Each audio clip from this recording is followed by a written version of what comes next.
মধ্যপ্রাচ্যের অস্থিতিশীলতায় বিশ্ববাজারের চাপ আর তার প্রভাব পড়েছে দেশেও।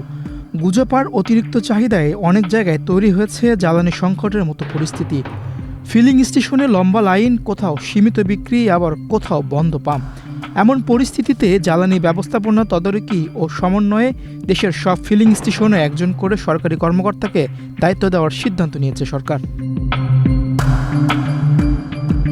বিদ্যুৎ, জ্বালানি ও খনিজ সম্পদ মন্ত্রণালয় বলছে, চলমান বৈশ্বিক প্রেক্ষাপটে বাংলাদেশের জ্বালানি ব্যবস্থাপনা কার্যক্রম তদারকি ও সমন্বয়ের লক্ষ্যে জ্বালানি ও খনিজ সম্পদ বিভাগের সচিব মোহাম্মদ সাইফুল ইসলামের সভাপতিত্বে দেশের প্রতিটি ফিলিং স্টেশনের জন্য একজন সরকারি কর্মকর্তাকে ট্যাগ অফিসার হিসেবে দায়িত্ব দেওয়ার সিদ্ধান্ত নেওয়া হয়েছে। 200-র বেশি সার্ভিস ও ফিচারে লেনদেনের সব বিকাশ অ্যাপে সম্ভব। এই কর্মকর্তারা জ্বালানি ও খনিজ সম্পদ বিভাগ ও বিপিসি নির্ধারিত পদ্ধতিতে কাজ করবেন এবং দৈনিক প্রতিবেদন দেবেন। ঢাকা ও চট্টগ্রাম মহানগর এলাকায় এ দায়িত্ব বন্টন করবে বাংলাদেশ পেট্রোলিয়াম কর্পোরেশন। এর বাহিরে জেলা ও বিভাগীয় শহরে জেলা প্রশাসকরা এবং উপজেলা পর্যায়ে ইউনিয়নরা তাদের এলাকার প্রতিটি ফিলিং স্টেশনের জন্য একজন করে সরকারি কর্মকর্তাকে ট্যাগ অফিসারের দায়িত্ব দিবেন। প্রতিটি ফিলিং স্টেশনের জন্য ট্যাগ অফিসারের দায়িত্ব দিয়ে তার তথ্য জ্বালানি ও খনিজ সম্পদ বিভাগে পাঠাতে সংশ্লিষ্ট দপ্তর ও সংস্থাকে অনুরোধ করা হয়েছে।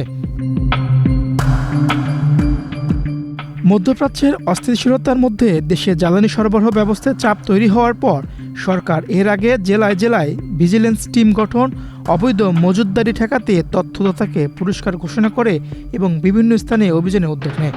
চট্টগ্রামের পতেঙ্গায় অভিযান চালিয়ে ৬,০০০ লিটার ডিজেল উদ্ধারের তথ্যও আসে।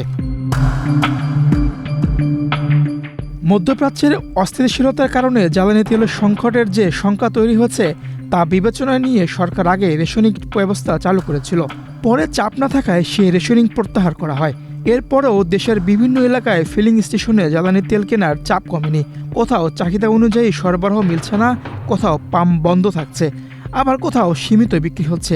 একই সঙ্গে জ্বালানি ও বিদ্যুৎ সাশ্রয়ে জনসচেতনতা বাড়াতে কিউআর কোড, ব্যানার, স্কুল ভিত্তিক প্রচার, উপাসনালয় বার্তা এবং লিফলেট বিতরণের মতো নানা উদ্যোগ নেওয়ার কথাও জানিয়েছে সংশ্লিষ্ট কর্মকর্তারা।